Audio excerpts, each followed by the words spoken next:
서양사에서 굉장히 중요한 게 스페인하고 포르투갈이 남미로 들어가잖아요. 그래서 피사로가 들어가갖고 했는데 천년주 전염병 2천만이 그 100년 내에서 90%가 죽어요. 근데 이 거대한 제국이 어떻게 일개에 1000명도 안 되는 서양에서 온 군사들이 해갖고 이렇게 붕괴가 됐느냐. 그래서 이 제럴 다이몬드는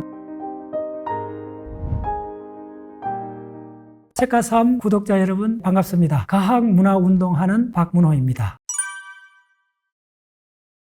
책을 크게 두 가지로 보면 나무를 본다, 숲을 본다 그러잖아요. 총균세는 전형적으로 숲을 보게 하는, 그러니까 전체적 시선, 전체적 윤곽을 보여주는 책이에요. 우리가 살고 있는 이 세계, 흔히 말해서 신대륙이 있고 구대륙, 남미 북미가 있잖아요. 그쪽 세계하고 혹은 아프리카나 누기니아 이런 데하고 유럽 이런 데하고 근본적으로 왜 차이가 생겼는가를 많은 역사학자들이 이제 연구를 했을 거 아니에요. 근데 이 제럴 다이몬드는 말 그대로 딱 세 가지로 갖고 이 전체를 볼 수 있는 관점을 제시한 거예요. 그 세 가지가 뭐냐면 총, 균, 세. 이 책이 세계적으로 히트친 이유 중에 하나는 제목을 잘 정한 거예요. 제목 자체가 이 책 모든 내용을 담고 있어요. 헷갈릴 이유가 없잖아요. 아프리카나 남미나 이런 나라들을 하고 유럽이나 이런 나라들이 근본적으로 왜 차이 났는가. 이 세 가지 팩터가 핵심이었다. 그걸 전 지구적으로 보여준 책이 이 책이기 때문에 많은 사람들이 칭찬을 하죠. 제를 달면은 이 책 쓰기 전에 제3의 침판지 이 책 못 잖아요. 저는. 그 책은 인간이 어떻게 진화되어 왔는가. 이제 고인류학이라는데 그쪽을 아주 집중했던 책이고 이 책은 이 책에 뭐 여러 가지 아이디어들이 있는데 꽤 많은 지식인들한테 야 그거 상당히 통찰력이 있어 라고 했던 아이디어가 뭐냐면 그 남미 나라들이 왜 서양에 밀리고 엄청난 그 비극적인 사건이 벌어졌는가. 발달한 문명은 흔히 이야기하듯이 유럽이나 아시아 대륙 이쪽에서 생겼는데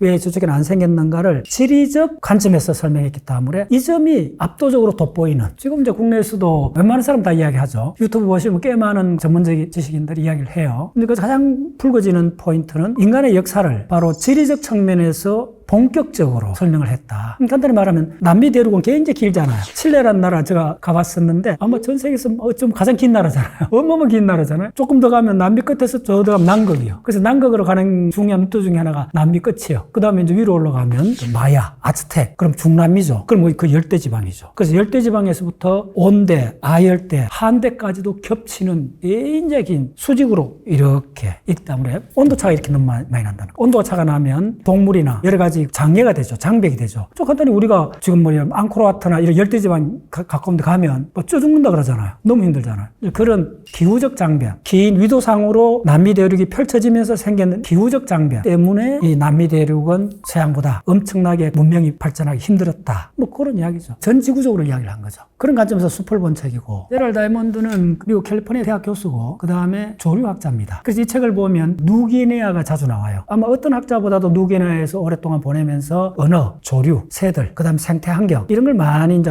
현장에서 열대 오지, 밀림 이런 데서 많은 시간을 보냈던 사람이고, 호주 대륙도 가봤어요. 호주 대륙에서 그 아주 뜨거운 그런 걸 경험하는 것도 책에 나오고, 그 다음에 언어에 대해서 굉장히 일가견이 있고, 그래서 우리나라 한글이 세계적인 문자다. 굉장히 과학적이고 놀랍다. 그래서 세계적으로 유명하죠. 그거는 총균세의 가장 중요한 가설인 위도에 따라 동물의 이동, 그 다음에 가장 중요한 이론은 뭐냐면 남미에는 알파파나 라마나 한 두서너 종류밖에 포유동물이 없어요. 큰 동물이. 그래서 그 털을 갖고 아줌마들이 그 하루 종일 이렇게 노끈처럼 해갖고 옷을 만들어 입어요. 그래서 그걸 갖고 나중에 결성문자도 만들고 이러는데 동물이 몇 종류가 없다는 거예요. 두서너 종류밖에 없다는 거예요. 인간이 운반 수단을 쓸 거냐, 그 다음에 뭐 젖을 짜먹거냐, 고기를 먹거냐, 구대륙, 아시아하고 유럽 쪽에서는 보면 예를 들면 닭이라든지 소라든지 염소라든지 양이라든지 이거는 어마어마한 거잖아요. 만약에 지금 전 세계에서 통닭이 없다 생각해보세요. 닭 요리가 없다면 우리가 일상생활이 상당히 단백질 메인 공급원이잖아요. 그런 관점 생각하면 이 아시아권하고 유럽권에서 소나 말, 양, 닭 이런 정도의 영향력을 가진 동물이 없었다는 거예요. 말은 운반 수단이 핵심이잖아요. 그래서 고대 전쟁사, 고대 국가를 이해하는데 가장 중요한 게 말이 타고 전차, 그 다음에 기병들, 징기스칸이 유라시아 대륙이 끝에서 끝까지가 8,000km입니다. 그걸 막 주파하면서 징기스칸이 세계 정복이 일어났잖아요. 그럼 말은 역사에 어마어마한 원동력을 만들어주는 거죠. 근데 말에 해당되는 것이 남미 북미에는 없다는 거예요. 그 다음에 낙타. 자, 낙타는 어떤 측면에서 봐야 되느냐 하면 말은 사막이 못 다니잖아요. 중아시아사를 좀 보면 실크로드 이쪽에는 사막들이 많잖아요. 오아시스 있는 타칼라마 사막이 이런데 사하라 사막이나 아라비아에 있는 사막이나 이쪽에는 말이 맹활약을 할 수가 없죠. 그래서 고대 국가와 고대 국가 사이를 연결하는데 사막 지방이나 이런 지방이 있을 때는 말이 속수무책이에요. 그때 등장한 게 바로 낙타. 같아요. 이슬람 쪽을 조금 공부해보면 아프리카나 주로 사우디아라비아에 있는 사막들이잖아. 그래서 그 마호메트의 이슬람교가 일어날 때는 바로 낙타가 핵심적인 동물이 되는 거예요. 그 다음 징기스칸이나 유라시아 초원을 이야기할 때는 말이 핵심적인 동물이 되는 거예요. 그 다음 우리나라처럼 농경사회가 되면 소가 핵심적인 동물이 되는 거예요. 근데 말이나 소나 낙타에 해당되는 인류 문화의 핵심적인 동물이 남미, 북미는 없었다는 거예요. 그걸 갖고 집요하게 이런 동물 갖고 본다는 세계사적 관점에서 참신한 관점이죠. 잉카 제국이 언제냐면요. 대략 1400년도입니다. 1500년도. 1400년, 1500년 우리나라 조선시대입니다. 임진왜란에 일어난 그 시대입니다. 잉카 제국의 인구가 2천만입니다. 그다음 잉카에는 황제가 있습니다. 한 10명 정도 황제가 있고 잉카란 말은 황제인 동시에 그 백성을 말해요. 진짜 무슨 이야기를 하고 싶으냐면 서양사에서 굉장히 중요한 게 스페인하고 포르투갈이 남미로 들어가잖아요. 피사로, 코르테스. 그래서 피사로가 들어가갖고 했는데 천년주 전염병 2천만이 그 100년 내에서 90%가 죽어요. 피사로나 코르테스가 데리고 왔던 군대가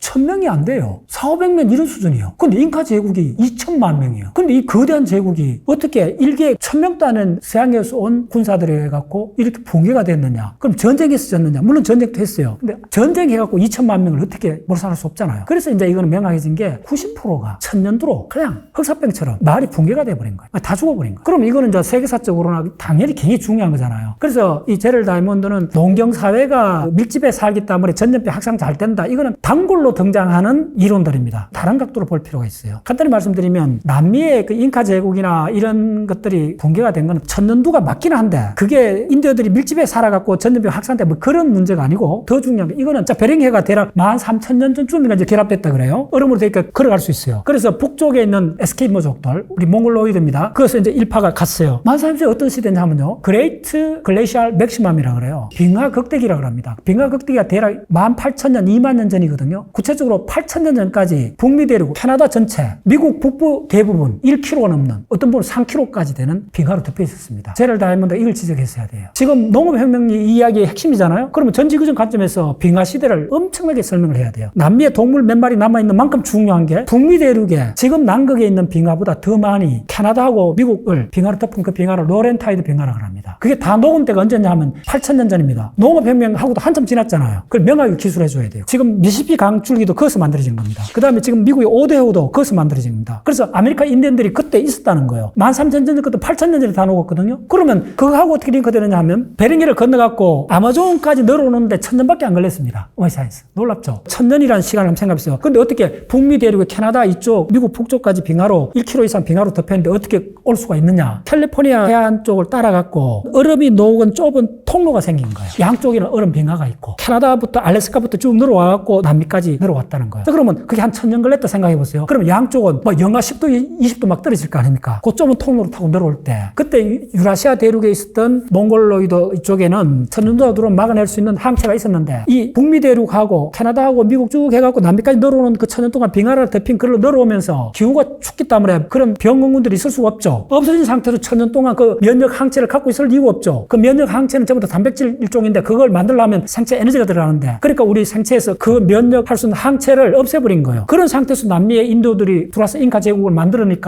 천년도에 항체가 없는 상태에서 완전히 막 괴멸돼 버린 거죠. 당연히 이런 이야기 들어가야 되죠. 그래서 제럴 다이몬드가 동물이 왜 몇 종류밖에 없는가는 지질학이나 이걸 보면 명확해지는 거고 그 다음에 잉카 제국이 그렇게 망했는가는 그게 바로 균이라는 거예요. 촌균세의 균이라는 게 그런 의미로서 그걸 잘 지적해낸 거예요. 조금 더 그걸 면역이 사라졌다 요 관점을 좀 더 부각을 해야 돼요. 그래서 이 책은 전문 역사학 하는 사람들 많이 인용을 하지 않아요. 근데 일반인들이 앞으로 공부를 하기 위한 기반으로서는 아주 좋은 책이에요. 총균세에서 한 가지 남미에 왜 한 두세 가지 그런 동물밖에 없고 말이나 소나 이런 게 다 없어졌느냐 뭐 이런 이야기들은 사실은 다른 학문이 필요해요. 제럴 다이몬드가 메인으로 삼았던 건 지리학이에요. 지리학인데 지질학이 아니라는 거예요. 요즘 핵심입니다. 지질학하고 지리학이 어떻게 다른가 잠깐만 이야기 드릴게요. 지리학은 뭐 인문지리학, 경제지리학, 문화지리학 이런 이제 정치지리학 다 있을 수가 있어요. 지금 세계 지도를 말하는 겁니다. 간단히 말하면. 그런데 지리학은 나라의 국경이 중요해요. 근데 국경이라는 거는 세계 한 200개 나라가 만들어지는 거는 나폴레옹 이후부터 이렇게 국가라는 개념이 점점 명확해지거든요. 근데 인류가 살아가는 전체로 봤을 때는 지리학도 중요하긴 한데 지질학하고 기후학이 더 중요해요. 왜 그러냐면 지질학은 주로 지층을 다루는 거잖아요. 그럼 지층은 바위잖아요. 간단히 얘기하면 돌, 바위. 그러면 중요한 게 지질학에서 곧장 뭐가 나오냐면 토양학이 나올 수가 있죠. 토양학이 나와야 밀을 심는지 벼농사를 하는지 옥수수를 심는지가 결정될 거 아닙니까? 그러면 옥수수 같으면 잉카 문명의 핵심이 되죠. 벼농사 같으면 아시아에서 그다음 인도에서 열대지방에서 벼농사 핵심이 되죠. 그다음에 좀 건조한 데는 밀하고 보리가 핵심이 되죠. 농업혁명이 처음 일어났다고 주로 이렇게 이야기하는 아나톨리아 고원, 지금 투르키예입니다. 밀이다, 벼다, 옥수수다, 콩이다, 이런 모든 것들 작물은 지리학에서 결정되는 것이 아니고 지질학에 결정되는 거죠. 그래서 아쉽다는 거예요. 만약에 지질학적 관점으로 보면 굉장히 중요한 이야기를 할 수 있어요. 그 다음에 거기서 더 나가서 지구과학적 관점으로 보면 대륙 이동이라는 게 있잖아요. 판구조론까지 들어가면 어떤 사건이 벌어지냐면 제럴 다이아몬드가 남미에는 두서너 종류밖에 포유동물이 없다, 그걸 주장했고, 그건 굉장히 중요한 지적이에요. 진짜 통찰력 있고 압도적으로 중요한 지적을 했어요. 근데 그거는 지금 있는 생태 환경에서 본 이야기잖아요. 그럼 왜 남미에 두서너 종류밖에 포유동물이 안 남았느냐, 왜 이렇게 됐는가, 그걸 아시아 대륙, 유럽 대륙과 비교해서 설명할 수 있어야 되죠. 그거는 지리학 갖고는 안 된다는 거죠. 제럴 다이아몬드 농업혁명을 굉장히 강조를 해요. 그럼 농업혁명을 지리학 갖고는 안 된다네요. 상관관계는 지리학보다도 압도적으로 중에 지질학이 관계 있다는 거예요. 왜 농작물은 토양에서 자라고 토양을 설명할 수 있는 거는 지리학이 아니고 지질학이라는 거예요. 왜냐하면 바위가 분해돼서 토양이 되잖아요. 그럼 바위를 연구해야 된다는 거예요. 지층을 연구해야 된다는 거예요. 지질을 연구해야 된다는 거예요. 그래서 또 한 가지 더 말씀드리면, 남미에 왜 몇 종류밖에 동물이 없고 아시아나 유럽에는 많으냐, 포유동물이. 그거는 지질학에서 밝혀놨어요. 고생물학이라는 분야가 있어요. 지질하고 연결되어 있는. 그게 뭐냐 하면 남미 대륙하고 북미 대륙이 파나마 운하로 연결됐잖아요. 근데 이게 대략 400만 년 전에는 분리됐다가 연결됐다가 몇 번 반복해요. 마지막으로 붙었던 때가 400만 년 전이고, 그 붙는 기간이 400만 년에서부터 한 100만 년 이상 기간을 해서 딱 붙게 돼요. 자, 그러면 잘 보세요. 얼마나 놀라운 이야기 되느냐 하면, 지금 캥거루나 코알라나 소위 유대류라는 그 동물은 호주밖에 없죠. 그런데 지질학이나 대륙 이동을 공부를 해보면요, 남미 대륙에 지금 호주만큼 많이 유대류가 있었어요. 포유동물이 세 종류가 있어요. 단공류, 그 다음에 유대류, 그 다음에 태반류. 태반류는 태를 갖는 거예요. 새끼를 엄마 뱃속에서 키우는 거예요. 그래서 우리가 보는 개나 소리나 말이나 모든 대부분 포유동물이 4,000종류가 넘는 포유동물 중에 90%가 태반류예요. 그런데 호주에 가면 소나 말이 없잖아요.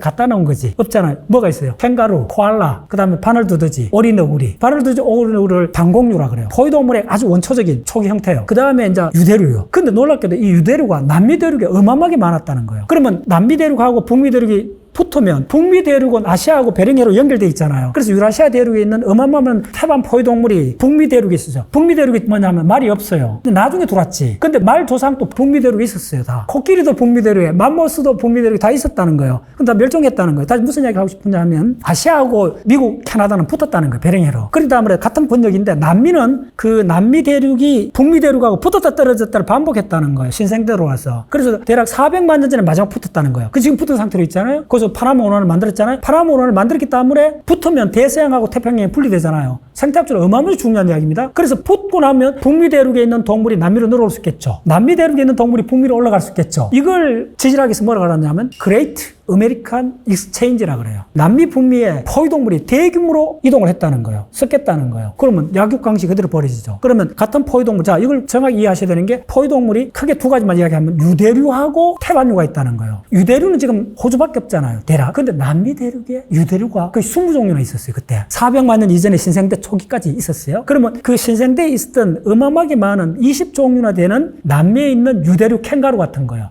어떻게 되냐면 늑대에 해당되는 유대류가 있어요. 그게 마지막으로 호주 동물원에 있었는 그 사진이 남아있어요. 예를 들면 사자나 늑대나 이런 거에 각각에 대한 그 맞선꼴로 있는 그 유대류가 있었어요. 그래서 남미 대륙에 그런 유대류가 20종류가 있었는데, 북미하고 남미 결합되면서 남미에 있는 유대류가 북미로 다 올라갔겠죠. 그 다음에 북미에 있는 태반류가 남미로 다 늘어왔겠죠. 그럼 싸웠겠죠. 누가 이겼겠어요? 누가 이겼냐면 압도적으로 유대류가 져요. 태반류가 이겨요. 태반류가 이기는데 어떻게 이기느냐 하면, 남미에서 올라간 20종류 중에 북미 대륙 가서 19종류 정도가 다 멸종해버리고 딱 한 종류, 그 오퍼섬이라는 쪼매는 지만한데 그 지가 캥거루 같은 지요. 사실은 태반류가 아니고 유대류 지가 뭐 그런 게 있어요. 그거 하나 살아남았어요. 그리고 북미에서 태반류가 소나 말, 늑대, 개 이런 종류가 남미로 늘어왔어요. 간단히 이야기하면 늘어왔는데, 그래서 바로 객가동물이 남미로 늘어오면서 남미의 팜파스 지역 있잖아요. 아르헨티나의 거대한 초원이 펼쳐져요. 근데 그때 당시에 대형 초식동물 있었어요. 가보면 뭐 1톤짜리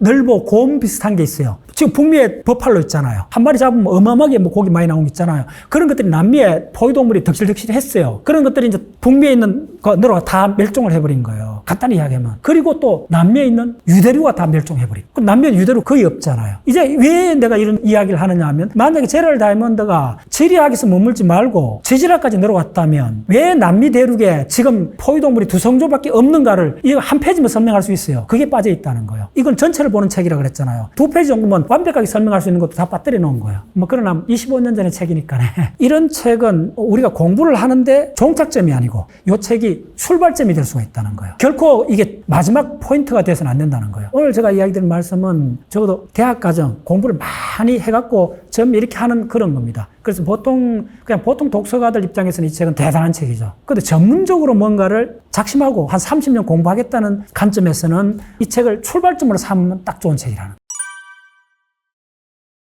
독서가라면 당신한테 책이란 무엇인가를 본인 스스로 한번 물어볼 그게 굉장히 중요해요. 그런 관점에서 좋은 책은 3가지 요건을 갖춰야 된다. 첫 번째, 단도직입적으로 딱 이렇게 저는 이야기하고 싶어요. 그 책을 몇 번 봤느냐, 몇 번 읽을 수 있느냐, 이걸 다른 데 적용하면 돼요. 좋은 영화가 있다 합시다. 진짜 좋은 영화는 몇 회야 될 때까지 서너 번 보잖아요. 좋은 책은 간단해요. 당신이 그 책을 몇 번 봤느냐, 그 질문 딱 해보면 돼요. 인생을 바꾸는 책은 결코 한 번 봐서는 바뀌지 않아요. 그럼 명확하죠. 다른 예를 들게요. 한 가지 큰 법칙 같은 게 있는데 아무리 세계적으로 위대한 교양, 누구나 들으면 어마어마한 책이 있어요. 100만 부 이상 팔린 책이 많아요. 근데 그 책들보다 어떤 경우도 한 수 높은 책이 있어요. 그걸 뭐라는 줄 알아요? 그걸 교과서라 그래요. 자, 교과서는 몇 번 봅니까? 궁극적으로 그 사람을 학문적으로 성숙시켜주고 자기 스스로 일어서게 하는 거는 교양 도서가 아니고 교과서라는 거예요. 그걸 교과서 읽는 걸 독서라 생각도 안 하잖아요. 그래서 첫 번째 좋은 책은 몇 번 읽었는가 그 책을. 두 번째 좋은 책의 조건은 당신이 그 책 내용을 얼마나 활용했는가, 얼마나 써먹는가 그걸 측정할 수 있어요. 그래서 여러분들이 어떤 책을 읽어 좋은 책이냐 물었을 때는 본인한테 사람마다 다를 수 있는데 그 책에서 나온 명문장, 중요한 개념을 당신이 강의 중이나 친구한테 얼마나 자주 몇 번 사용해봤냐고 물어보면 돼요. 그게 두 번째 잣대고 세 번째가 저한테는 가장 중요해요. 평생 잊을 수 없는 책들이 있어요. 거의 10년 단위로 가도 안 잊어버리고 고마움을 느끼는 책이 있어요. 진짜 좋은 책의 세 번째 조건은 뭐냐 하면 어떤 분야를 들어가는데 내가 그 책이 없었으면 아예 못 들어가는 분야가 있어요. 오마이 사이언스. 이건 고마운 정도가 아니고 그 책이 없으면 나는 그 분야를 못 들어가. 그래서 그런 관점의 책이 최고의 책이에요. 심지어 10년, 20년, 30년 지난 지금 또 고마움을 느끼는 책이 있어요. 제가 한 5권을 소개해 드리겠습니다. 첫 번째 책은 일본에서 나온 책인데 지구 표청 환경사. 그 책이 한 10년이 넘었어요. 그 책을 보면서 본격적으로 지질학을 공부하게 된 거예요. 그래서 그 책을 안 만났다면 지질학 들어가는 게 아마 3년쯤 늦어졌을 정도로 그래 통합적으로 보는 지질학. 그 책은 어떤 책이냐 하면 일본 학자가 썼는 책인데 한 명이 쓴 게 아닙니다. 서너 명이 각 분야 전문가들이 거의 내용이 논문 수준입니다. 그 신생대, 중생대, 고생대에 일어났던 지질학을 바탕으로 대륙이동, 해양의 순환, 그 다음에 식물 생태계, 그 다음에 동물 생태계 이걸 완전히 복원한 책이에요. 그 책도 한 400페이지 정도밖에 안 돼. 그렇게 두꺼운 책 아니에요. 근데 전부 다 논문에서 레퍼런스를 달아난 책인데 지구과학에 대해서 본격적으로 공부하고 싶은 분한테 강력히 추천합니다. 만약에 그래서 제럴 다이몬드 이 책을 읽고 지리학을 더 넘어서 지질학을 들어가고 싶으면 반드시 그 책을 딱 결합을 하면 쭉쭉 나갈 수가 있는 거예요. 두 번째 책은 입자물리학에 대한 우리나라 책이 하나 있습니다. 건국대 이성근 교수님이 쓰는 표준 모델의 이해라는 책이 있습니다. 그 책을 제가 15년 전에 만났어요. 그 분야를 들어가고 싶어갖고 5년 동안 몸부림을 쳤어요. 그래서 세계적 교과서를 다 사갖고 봐도 너무 잘 못 들어가는 거예요. 전공하지 않았으니까. 그런데 바로 입자물리학의 그 스탠다드 모델을 타켓으로 해갖고 입자물리학 가장 에센스, 힉스 입자 질량을 구하는까지를 쓰는 그 이성근 교수의 건국대 지금 정인태 원로 교수인데 그분이 우리나라 입자물리학회 학회장까지 했던 대단한 학자인데 그분이 썼는 표준 모델의 이해라는 한 300페이지 되는 책이에요. 물론 수식으로 가득 있어요. 그 책을 딱 만나고 지금도 고마워해요. 그 대부분 사람들이 야 그거 어려운 거 노벨상 받는 그런 이야기들인데 그거 내하고 관계 없지 않냐. 우리가 그거다 메인으로 모든 시간을 쏘아버릴 수 없잖아요. 우리한테 허용이 될 한 달 정도밖에 없다 하면 그래 한 달만 갖고 문을 열어야 되잖아요. 그런 책이 없다는 거예요 거의. 근데 그 책이 그 역할을 해준 거예요. 어느 정도 공대나 물리학과나 자연과학을 한 사람이 미분적분 어느 정도 할 수 있고 그 학문에 욕심이 많은 사람이 입자물리학을 들어가고 싶으면 그 책을 딱 보는 순간 들어갈 수가 있어요. 아예 본질을 들어가서 내가 훈련을 해볼 수가 있어요. 근데 세 번째 책은 생물학에서 전체적으로 통합적으로 좀 보고 싶다. 바로 조상이야기라는 책입니다. 그 책은 저자가 누구냐 하면 도킨슨입니다. 들어보셨죠? 도킨슨 책이 가장 세계적으로 유명한 책이 이기적 유전자잖아요. 진짜 우리 생명체에서 지구에 포유동물이 어떻게 출현했고 영양류가 어떤 위상을 갖게 됐고 그 다음에 우리 인간의 이 창의성까지가 어떻게 연결됐는가를 지구상에 있는 모든 생명, 특히 동물 그거 보면 오리러구리, 바들 두더지가, 여우 원숭이가, 칠성장어 장어가 들어가고 창고기가 들어가고 거기에 찹타가 한 30개 좀 있으면 대표적 동물 한 30개를 쫙 해나를 합니다. 거기서 가장 중요한 게 물고기 다 알죠? 물고기 어류에서 양서류를 어떻게 넘어갔는가? 그 대표적 양서류 탁 해갖고 찹타나. 그 다음에 파충류 뿌리가 대략 우리 포유동물 뿌리하고 비슷합니다. 폐렴기 말에서 시작합니다. 그걸 탁 같이 딱 하고. 오케이. 그 다음에 양서류는 석탄기 때. 그 다음에 파충류는 폐렴기 말부터 건조해지기 시작하거든요. 그 파충류는 껍질이 단단하기 때문에 건조한 환경에 잘 적응하는 거예요. 그 다음 대형 영장류에서 고릴라, 오랑우탄, 침판지에서 호모사피엔스. 이렇게 쫙쫙 나가는 거예요. 그 전체를 쫙 꿰뚫어보는 책이 조상 이야기. 네 번째 책을 이제 소개해주고 싶은 게 뭐냐면 지구 이야기라는 책이 있어요. 지구 이야기는 이런 자연과학에서 거의 모든 분야에 거의 명작급에 해당되는 책만 집요하게 지난 20년 동안 번역한 출판사가 있습니다. 그 출판사가 뿌리와 이파리 그 출판사인데 그 출판사가 낸 시리즈가 오파비니아 시리즈입니다. 그 오파비니아 시리즈가 우리 집에만 해도 얼추 한 20권 있습니다. 일단 그 오파비니아 시리즈는 거의 한 권도 예외 없이 총균세급입니다. 다. 저한테 물으면. 오파비니아 시리즈에 나온 것 중에 하나가 지금 이야기했던 지구 이야기입니다. 그 책의 시리즈를 오파비니안 시리즈라는데 오파비니아라고 혹시 들어보셨어요? 그게 뭐냐? 오파비니아가 눈동자가 5개인 캄프리아 생명의 대폭발에서 등장했던 절지동물의 이름입니다. 오파비니아 시리즈에서 나오는 지구 이야기는 왜 그리 중요하냐면요. 지구 전체를 보는 관점, 과학물학 관점에서. 그래서 이 지구 전체의 45억 년 동안을 과학물학 관점에서 이야기하는데 간단하게 요약해주면 이런 이야기입니다. 총균세는 그러니까 인간의 문화에 관한 이야기잖아요. 지리학적으로 보면 인간의 문화에 관한 책인데 지구 이야기는 그 책에서는 굉장히 엄밀한 책입니다. 과학물학 관점에서 생명체하고 생물하고 과학물이 어떻게 공진화해왔는가를 40억 년의 역사를 지구의 생명의 역사 간통해서 설명하는 거예요. 5번째 책은 제럴 다이먼드가 주로 지구 생태 환경이잖아요. 그런 이야기를 했던 거고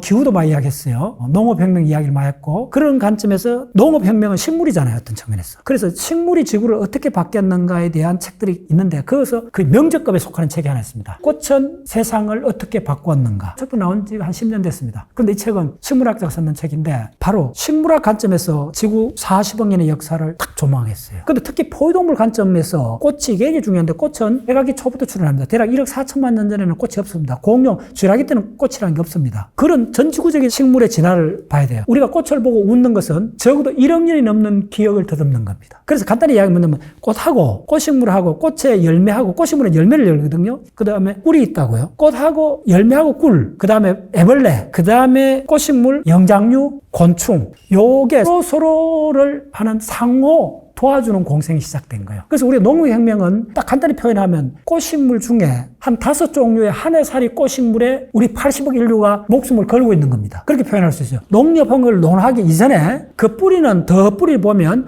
우리 포유동물하고 꽃식물하고 곤충의 상호 공생관계를 깨뚫어 봐야 된다는 거예요. 이게 참 재밌어요.